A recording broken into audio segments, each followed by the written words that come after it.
রোজা রাখো যাবে গুনাহ ঝরিয়া, এলো রমজান রহমত লইয়া, এলো রমজান মাগফিরাত লইয়া, এলো রমজান নাজাত লইয়া।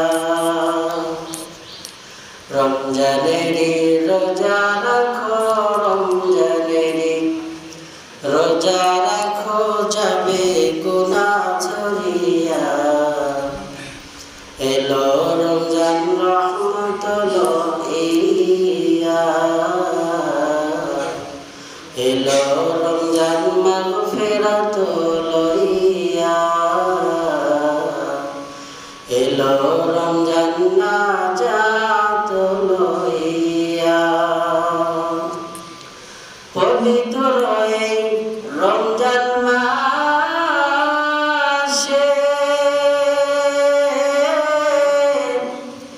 ভোর রাতে সাহার খাইলেও, প্রতি লোকমাই দিবে নাকি, প্রতি লোকমাই দিবে নাকি আমল নামা ভরিয়া, এলো রমজান রহমত লইয়া,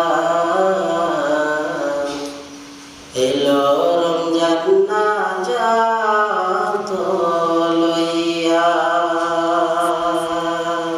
আলহামদুলিল্লাহ। সৃষ্টির মহান স্রষ্টা দয়াময় আল্লাহ পাকের দরবারে লাখো কোটি শুকর ও সুজুদ যে মহামহিয়ান গরিয়ান রব আমাদেরকে দুনিয়ার সমস্ত ঝামেলা থেকে ফারিগ করে আল্লাহ পাকের কুদরতি কদমে সিজদা দিয়ে ধন্য হওয়ার লক্ষ্যে মাস সময়ের মধ্যে সর্বোত্তম মাস, সর্বশ্রেষ্ঠ মাসে সর্বোত্তম ইবাদত জুমার নামাজ আদায়ের লক্ষ্যে মানুষের মধ্যে সর্বোত্তম মানুষকে আল্লাহ পাকের ঘর মসজিদে আসা বসার মতো তৌফিক দান করলেন। আল্লাহ পাকের শুকর যে রব আমাদের হায়াতকে দীর্ঘায়িত করে রমজান পর্যন্ত পৌঁছে দিয়েছেন। রমজান মাস এমন একটি মাস যে মাসকে বলা হয়েছে মাস সমূহের সর্দার। আর আজকের দিন এমন একটি দিন যেই দিনটাকে বলা হয়েছে সপ্তাহের সর্দার। তাহলে মাস সমূহের মধ্যে সবচাইতে আল্লাহ পাকের কাছে গুরুত্বপূর্ণ, ফজিলতপূর্ণ, মর্যাদার দিক দিয়ে অন্যতম মাস হলো রমজান মাস। আর দিন সমূহের মধ্যে আল্লাহ পাকের কাছে সবচাইতে মর্যাদাপূর্ণ দিন হলো জুমার দিন। তো রমজান মাস পর্যন্ত আল্লাহ পাক আমাদের হায়াতকে দীর্ঘায়িত করেছেন। যে মাসের সর্বশ্রেষ্ঠ আমল, যে মাসের সর্বশ্রেষ্ঠ ইবাদত হলো রোজা রাখা। এই রমজান মাসের মধ্যে রোজা রাখার চাইতে আল্লাহ পাকের কাছে অধিক পছন্দের আমল আর একটাও নাই। রোজা কেমন ইবাদত? আস-সাওমু লি ওয়া আনা আজজি। রোজা তো এমন ইবাদত, আল্লাহ পাক বলেন রোজা আমার জন্য, আর এর প্রতিদান, এর আজর, এর উপলক্ষণ আমি রব আমার নিজ কুদরতি হাত দ্বারা বান্দাদেরকে দান করি। আস-সাওমু লি, রোজা আমার জন্য, ওয়া আনা আজজি, আর এর প্রতিদান আমি রব আমার নিজ কুদরতি হাত দ্বারা দান করি। রমজান মাসের একটি রোজা এমন ফজিলত, কোন ব্যক্তি যদি ইচ্ছা করে, কোন ব্যক্তি যদি মন চাইল না তো রোজা রাখলাম না, এরকম করে যদি কোনো ব্যক্তি একটি রোজা কাজা করে, একটি রোজা না রাখে, তাহলে এই একটা রোজার সওয়াব ওই ব্যক্তি যদি হাসিল করতে চায়, নিজের আমল নামায় সওয়াব লেখাইতে চায়, তাহলে বালিগ হওয়ার পর থেকে মৃত্যু পর্যন্ত রোজা রাখলেও একটা রোজার সওয়াবের আমল সে হাসিল করতে কখনোই পারবে না, কখনোই পারবে না। এজন্য গুরুত্ব অত্যন্ত বেশির থেকে বেশি দেওয়া দরকার। যে সমস্ত ব্যক্তিদের থেকে রমজানের রোজা ছুটে যাবে, মানে ইচ্ছাকৃতভাবে নয়, ইচ্ছাকৃতভাবে নয়, কোনো শরীয়তের ওজর আছে এমন কোনো ওজরে যদি কোনো ব্যক্তির রোজা ছুটে যায়, তাহলে রমজানের পরে সে একটা রোজার বিনিময়ে একটি রোজা করে দিবে। যেরকম মা বোনদের সমস্যা থাকে, সে একটা রোজার বিনিময়ে তারা একটি রোজা করে দিবে। আর কোনো ব্যক্তি যদি না রাখে, কোনো ওজর নেই, এমনিতে রাখলো না, তাহলে তাকেও ওই ব্যক্তিকে 7 দিন 2 মাস রোজা রাখতে হবে। একটা রোজার জরিমানা 2 মাস। যেন আমাদের প্রতিজ্ঞাবদ্ধ হতে হবে যে রমজান মাস নেকিবোধী কামাই করার মাস। এ মাসে সর্বোত্তম ইবাদত রোজা যেন আমার থেকে না ছুটে। মান সামা রমাদান ঈমানান ওয়া ইহতিসাবা গুফিরা লাহু মা তাকদ্দামা মিন যামবি। মান সামা রমাদান ঈমানান ওয়া ইহতিসাবা, যে ব্যক্তি ঈমান সহকারে রোজা রাখবে রমজান মাসে, আল্লাহ পাক বলেন গুফিরা লাহু মা তাকদ্দামা মিন যামবি, তার পিছনের জিন্দেগীর সমস্ত গুনাহকে আমি ক্ষমা করে দিই। হযরত আবু হুরায়রা রাদিয়াল্লাহু তাআলা থেকে হাদিস বর্ণিত, তিনি বলেন রাসূল সাল্লাল্লাহু আলাইহি ওয়াসাল্লাম বলেছেন যে আমার উম্মতকে আল্লাহ পাক রব্বুল আলামিন 5টি বস্তু দান করেছে স্পেশাল। এর মধ্যে রোজাদারদের মুখের ঘ্রাণ আল্লাহ পাকের কাছে মিশকের চাইতে অধিক দামি। সুবহানাল্লাহ বলেন। একজন রোজা রাখাওয়ালা ব্যক্তি যখন ইন্তেকাল করবে, ইসরাফিল আলাইহিস সালামের সিংহায় যখন ফুৎকার দিবে, কওলিনা ওয়াইলানা মান বাসানা মিম্বার কলিনা হাযা মা ওয়াদার রহমান ওয়া সাদাকাল মুরসালুন। একজন রোজাদার ব্যক্তি যখন হাসরের ময়দানের দিকে যাইতে থাকবে, তো তার মুখ দিয়ে মিশকের ঘ্রাণ বের হবে। মানুষগুলো বলবে এই ব্যক্তির মুখ থেকে মিশকের ঘ্রাণ বের হয় কেন? সঙ্গে সঙ্গে তাকে জবাব দিয়ে দেওয়া হবে, এই ব্যক্তি তো রোজাদার ছিল দুনিয়াতে, রোজা রাখার কারণে আল্লাহ পাক তার জবান দিয়ে মিশকের ঘ্রাণ দিয়ে দিয়েছে। আবার বলা হয়েছে যে ব্যক্তি আল্লাহ পাকের রাজি খুশির উদ্দেশ্যে রোজা রাখে, তো আল্লাহ তাআলা ওই ব্যক্তির জন্য সমুদ্রের মাছ থেকে প্রত্যেকটা আল্লাহ পাকের সৃষ্টি রোজাদারের জন্য দোয়ায়ে মাগফিরাত কামনা করতে থাকে। যে ব্যক্তি রোজা রাখে আল্লাহ পাক তার জিন্দেগীর গুনাহকে ক্ষমা করে দেয়। এই যে এত সাধনার রোজা আমাদের প্রত্যেকটা অঙ্গ প্রত্যঙ্গের রোজা আছে। বেগানার দিকে তাকানোর সঙ্গে সঙ্গে চোখের রোজা শেষ, অন্যের ক্ষতি করার পরিকল্পনা সঙ্গে সঙ্গে দিল মনের রোজা শেষ, অসৎ কাজে পাও বাড়ানোর সঙ্গে সঙ্গে পায়ের রোজা শেষ, প্রত্যেকটা কান দিয়ে গান বাজনা এগুলো শোনার সঙ্গে সঙ্গে রোজা শেষ। আর সিয়ামু জুন্নাহ, রোজা হলো ঢাল শুরু, জাহান্নামের আগুন থেকে বাঁচার জন্য রোজা হলো কি শুরু? কথা বলেন, কি শুরু? ঢাল শুরু। ঢাল দিয়ে সোশ্যাল মিডিয়াতে কিছুদিন আগে দেখলাম যে অনেকগুলো পুলিশ তারা তাদের ঢাল দিয়ে এরকম করে ধরে রাখছে, একবার বিশাল একটা প্রাচীর তৈরি করে রাখছে। কিছু কিছু মানুষ সন্তানগুলো ওই ঢালের উপরে বড় বড় যে কষিয়া লাথি মারতেছে, তারপরে পুলিশ তাদেরকে সেভ করতে পারতেছে। কি জন্য? সামনে ঢাল আছে, তাদের আঘাত থেকে নিজেকে রক্ষা করতে পারলো। কি জন্য? ঢাল আছে, এই জন্য।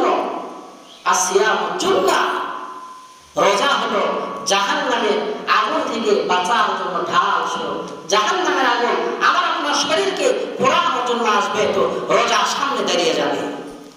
আর ঢালটা যদি দুর্বল হয়, মানে কোন রকম, তাহলে ওই যে যুবক ছেলে লাথি মারার সঙ্গে সঙ্গে পুলিশের ঢাল তো ভাঙলো না, সে নিজেকে সেভ করতে পারলো। আর যদি ঢালটা শক্তিশালী না হয়, তাহলে একটা হাত দিয়ে মারার সঙ্গে সঙ্গে গুঁড়ো গুঁড়ো হয়ে যাবে, আঘাত এসে আমার আপনার শরীরে লাগতে পারে। তবে হাদিসের ভিতরে আসতে এই ঢালটা যেন ফেলে না যায়, ভেঙে না যায়, মুচকে না যায়, ফেটে না যায়। রোজা জাহান্নামের আগুন থেকে বাঁচার জন্য ঢাল শুরু। তবে এই ঢালটা ফেলে যায় কখন? যখন মানুষ তাদের জবান দিয়ে মিথ্যা কথা বলে, যখন মানুষ অন্যের গীবত শেখায়ত করে, যখন মানুষ পর নিন্দা করে, তখন এই ঢালটা ফেরে যায়। রমজান মাস কে আল্লাহ পাক রব্বুল আলামিন এমন ভাবে সাজাইলেন, প্রথম দশককে বলা হয় রহমতের 10 দিন। কিসের 10 দিন? রহমতের 10 দিন। আবার দ্বিতীয় দশককে মাগফিরাতের 10 দিন করে আল্লাহ পাক রব্বুল আলামিন সাজাইলেন। তৃতীয় দশককে আল্লাহ পাক রব্বুল আলামিন নাজাতের 10 দিন করে সাজাইলেন। প্রত্যেকটা রমাদানুল কারীমের ইফতারের সময় জাহান্নামীদেরকে, অসংখ্য জাহান্নামীদেরকে মুক্তি দেওয়া হয়। আর প্রথম দিনের চাইতে দ্বিতীয় দিন আল্লাহ পাক রব্বুল আলামিন বেশি মুক্তি দেন। দ্বিতীয় দিনের চাইতে তৃতীয় দিন, এরকম করে ক্রমান্বয়ে আল্লাহ পাক রব্বুল আলামিন রমাদানুল কারীমের শেষ পর্যন্ত আমার আপনার আত্মীয় স্বজন যারাই জাহান্নামের আগুনের ভিতরে আছে, আল্লাহ পাক তাদেরকে মুক্তি দান করে দেয়। এজন্য আমাদের সবারই আত্মীয় স্বজন দুনিয়া থেকে বিদায় নিয়ে চলে গেছে। রমজানের স্পেশাল আমল হলো নিজেকে জাহান্নামের আগুন থেকে বাঁচানো। আর যারা দুনিয়া থেকে বিদায় নিয়েছে তাদের জাহান্নামের আগুন থেকে বাঁচানোর চেষ্টা করা, নিজেকে জাহান্নামের আগুন থেকে বাঁচানো। আল্লাহ পাকের কাছে ফরিয়াদ করা, আল্লাহ আমাকে জান্নাত দেন, মৃত্যুবরণ করার সঙ্গে সঙ্গে আমাকে জান্নাত দান করেন। রমজানের শ্রেষ্ঠ ইবাদত আল্লাহ পাকের কাছে জান্নাত চাওয়া আর জাহান্নাম থেকে মুক্তি চাওয়া। তারাবির নামাজ পড়ে যে দোয়া করা হয়, অর্থ তো কেউ আমরা পারি না, খালি দোয়াটা কোন রকম পারি। আল্লাহুম্মা ইন্না নাস্তাইনুকা ওয়া নাস্তাগফিরুকা ওয়া নু'মিনু বিকা। তারাবির নামাজের পরে দোয়া করা হয়। এই দোয়ার মধ্যে জাহান্নাম থেকে মুক্তি চাওয়া হয়, জান্নাত চাওয়া হয়। আল্লাহ পাকের কাছে রমজান মাসে জাহান্নাম থেকে মুক্তি চাইতে হবে। তো বলতেছিলাম যে একটি রোজা হেফাজত করা বান্দার পক্ষে খুবই কষ্টকর। কারণ রমজান এদিক সেদিক তাকানোর সঙ্গে সঙ্গে, বেগানার দিকে তাকানোর সঙ্গে সঙ্গেই রমজানের রোজা, চোখের রোজা শেষ। রোজা দুর্বল হয়ে গেল। একটা অঙ্গের মধ্যে যদি পুরো মানুষটা ভালো, চোখ যদি একটু কানা হয়, তাহলে মানুষের দাম আছে? কথা পরিপূর্ণতা, পরিপূর্ণতার দাম নেই। হাত নেই, ওই মানুষ পরিপূর্ণতা নেই। পা নেই, ওই মানুষ কামুল মোকাম্মল পরিপূর্ণতা নেই। তো রমজানের রোজা রাখলাম, রোজার চোখ নাই। রমজানের রোজা রাখলাম, রোজার হাত নেই। রমজানের রোজা রাখলাম, বুঝানোর জন্য বলতেছি, রমজানের রোজার পা নেই। রমজানের রোজা রাখলাম, কান নেই। তাহলে এই রোজা দিয়ে জাহান্নামের আগুন থেকে বাঁচা যাবে? তো কোনো ব্যক্তি যদি সব কিছু ঠিকঠাক রেখে রোজা রাখতে পারে, তাহলে সে কামুল মোকাম্মল রোজা হয়ে গেল। আর পরিপূর্ণ কবুল রোজার সব তো ওই ব্যক্তি পাবে। আল্লাহর হাবিব সাহাবীদের বললেন, সাহাবারা, তোমাদের মধ্যে যে সমস্ত ব্যক্তিদের টাকা পয়সা আছে, মানুষকে খাওয়ানোর মতো সামর্থ্য আছে, তোমরা যদি সাহাবীদেরকে, তোমরা যদি মানুষদেরকে, রোজাদারদেরকে ইফতারি করাও, তাহলে ইফতারি করার কারণে আল্লাহ পাক রব্বুল আলামিন তাদের আমলনামার মধ্যে একটা কবুল রোজার সওয়াব দান করে দেবে। সুবহানাল্লাহ। সাহাবীদের মধ্যে কিছু সাহাবা জিজ্ঞাসা করলেন, ইয়া রাসূলুল্লাহ, আমাদের পক্ষে কি এটা সম্ভব? আমরা নিজেরাই তো খাইতে পারি না। আল্লাহর হাবিব বললেন, কোন ব্যক্তি যদি একটি খেজুরের দানা পরিমাণ হলেও, একটা খেজুরের মধ্যে 2 অংশ করে হলেও কোন ব্যক্তিকে যদি ইফতারি করায়, এক পেয়ালা দুধ যদি কোনো ব্যক্তিকে ইফতারি করায়, যে তাও না পারে 1 গ্লাস পানি যদি কোনো ব্যক্তি ইফতারি করায়, তো আল্লাহ পাক রব্বুল আলামিন তার আমলনামার মধ্যে কবুল একটা রোজা সওয়াব দান করে দেয়। সুবহানাল্লাহ। এজন্য মুহতারাম ভাইও, আসুন, আল্লাহ পাক রব্বুল আলামিন বললেন, ইয়া আইয়ুহাল্লাযীনা আমানু কুতিবা আলাইকুমুস সিয়াম, ওহে ঈমানদারগণ, আমি রব তোমাদের জন্য রমাদানুল কারীমের রোজাকে ফরজ করে দিয়েছি। কামা কুতিবা আলাল্লাযীনা মিন ক্বাবলিকুম, যেমনই করে আমি রব তোমাদের পূর্ববর্তীদের উপরে রোজাকে ফরজ করেছিলাম। কেন? লাআল্লাকুম তাত্তাকুন, যাতে করে তোমরা মুত্তাকি, পরহেজগার, খোদাভীরু হতে পারো, তাকওয়া হাসিল করতে পারো। রমজানের প্রথম সর্বশ্রেষ্ঠ শ্রেষ্ঠ শিক্ষা হলো তাকওয়া হাসিল করা। আমি চাইনি ওযু করতে গিয়ে পানি পান করতে পারি, আমি চাইনি ঘরের দরজা লাগিয়ে খাবার খাইতে পারি, কিন্তু রমজান আমাকে কি তাকওয়া শিক্ষা দিল, কি ভয় দিল রমজান আমাকে। না, খাওয়া যাবে না। আল্লাহ পাকের নির্দেশ, আল্লাহ পাক রব্বুল আলামিন, আল্লাহ পাকের এই বিশাল বড় আহকাম পালনের পরে মানুষ যখন ইফতারের সামনে নিয়ে বসে যায়, আল্লাহ পাক বলে, বান্দা তোমাদের মনের যা যা চাওয়া, যা যা আশা আকাঙ্ক্ষা আমি রবের কাছে চাও। কারণ মানুষ সারাদিন কাজ করার পরে তার মালিকের কাছে শেষ বেলায় এসে মজুরি নেয়। তোমরা সারাদিন আমি রবের কাজ করেছো, আমি রবের আহকাম পালন করেছো, এখন তোমরা আমি রবের কাছে চাও। তোমরা চাইবে তো চাওয়া সঙ্গে সঙ্গে আমি রব তোমাদেরকে দিয়ে দেব। সুবহানাল্লাহ। দোয়া কবুল হওয়ার সময়ের মধ্যে অন্যতম সময় হলো ইফতারের সামনে নিয়ে দোয়া করা। আজকে আমাদের অবস্থা, ইফতারের সময় যখন ঘনিয়ে আসে তখন আমাদের ব্যস্ততা আরো বেরিয়ে যায়। ইফতারের সময় যখন ঘনিয়ে আসে, একজন মোটরসাইকেলে যাইতেছে তো যাইতেছে, একজন গাড়ি নিয়ে যাইতেছে। ঠিক মতো ইফতারি না করা ইহুদিদের খাসলত। ঠিক মতো সময় মতো ইফতারি না করা এটা ইহুদিদের খাসলত, অভ্যাস। একজন ব্যক্তি নামাজ আদায় করার জন্য আসে, তো আপনি মাসালায় বসে বসে টিস মারেন, কিরে তুই নামাজে যাও। তার মানে কি করলেন? আপনি তো গেলেন না। আবার অপরজনকে আসতে এজন্য আপনি কি করলেন? তাকে মনে মনে টিস মারলেন। আবার সময় মতো কোনো ব্যক্তি যদি ইফতার না করে তাহলে রোজার সঙ্গে টিস মারা হয়। কারণ আল্লাহ বললেন যে আযান হয়ে যাওয়ার সঙ্গে সঙ্গে, সময় হয়ে যাওয়ার সঙ্গে সঙ্গে বরকতপূর্ণ ফজিলতপূর্ণ খাবার ইফতারের সামনে দাও। আপনি কেমন কি করলেন? আল্লাহ পাকের নির্দেশকে অমান্য করে পরে ইফতারি করলেন। আগে বাড়িতে যাই, যেখানে ইফতারির সময় হয়ে যাবে সেখানে ব্রেক হয়ে গিয়ে ইফতারি করতে হবে। কথা বলেন ঠিক কিনা? অনেকে বলে পরে ইফতারি করি। না, এটা ইহুদিদের খাসলত।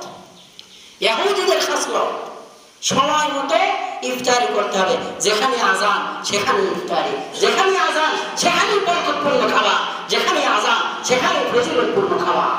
তবে এই ইফতারটা যেন সুন্নাত অনুযায়ী হয়, খেজুর দ্বারা যেন শুরু করা হয়। তবে ইফতারিটা যেন মিষ্টি কোনো জাতীয় খাবার দ্বারা হয়।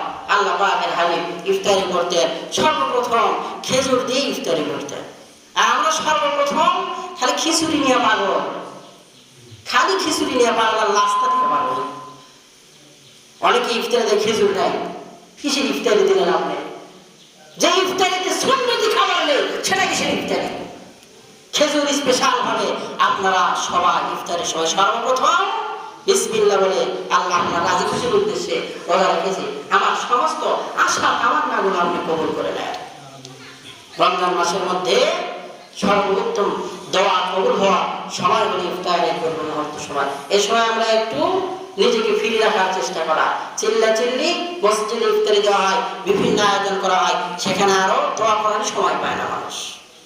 সব বাদ দিয়ে আল্লাহ পাকের কাছে চান, জাহান্নাম থেকে মুক্তি চান, নিজে জাহান্নাম থেকে মুক্তি চান এবং জান্নাত কামনা করেন। আর যারা দুনিয়া থেকে বিদায় নিয়েছে তাদেরকেও, তারা আমার আপনার মুখের দিকে তাকিয়ে সন্তান একটু দোয়া করো। আল্লাহ পাক রব্বুল আলামিন রমজান মাসে ওসিলা করিয়া আমাদের কবরের আযাবকে maaf করে দিয়েছে। আবার যখন রমজান শেষ হয়ে যাবে, সন্তান ঈদের চাঁদ ওঠার সঙ্গে সঙ্গে তোমাদের আনন্দের ঠিক থাকে না। ঈদের চাঁদ ওঠার সঙ্গে সঙ্গে বিয়ান সাহেবাকে ফোন দেয়, ঈদের চাঁদ ওঠার সঙ্গে সঙ্গে সন্তান বাবাকে ফোন দেয়, বাবা তুমি কোথায়? আর কবর থেকে আমার আপনার বাবা, আমার আপনার আত্মীয় স্বজন আমাকে আপনাকে ডাক দিয়ে বলে, সন্তান আমার মাগফিরাতের জন্য আল্লাহ পাকের কাছে ফরিয়াদ করো। এক মাস আমার কবরের আযাব মওকুফ ছিল, বন্ধ ছিল, মাফ ছিল, আবার তো আমার কবরের আযাব শুরু হয়ে যাবে। তারা কান্না করে আর আমি আপনি হাসি। বড় দুঃখজনক হলো সত্য, আমার আপনার বাবা যখন দুনিয়া থেকে বিদায় নেয়, বাবাকে কবর দিয়ে আসা পরের বাড়িতে ধাম ধাম খিচুড়ির আয়োজন হয়, ভালো ভালো খাবারের আয়োজন হয়, আত্মীয় স্বজন আসতে বাবার খবর নেওয়ার সময় থাকে না। কথা বলেন ঠিক কিনা? সন্তান পরীক্ষার হলে ঢুকলে মার অবস্থা বড় খারাপ, স্কুলের বাইরে বারবার ঘোরাফেরা করে কেন? সন্তান পরীক্ষার হলে ঢুকছে, রাজিনে আমার সন্তান কি লেখে পরীক্ষার খাতা। বাবাই ঘুরে, কি ব্যাপার ভাই, তুই পেরেশান কেন?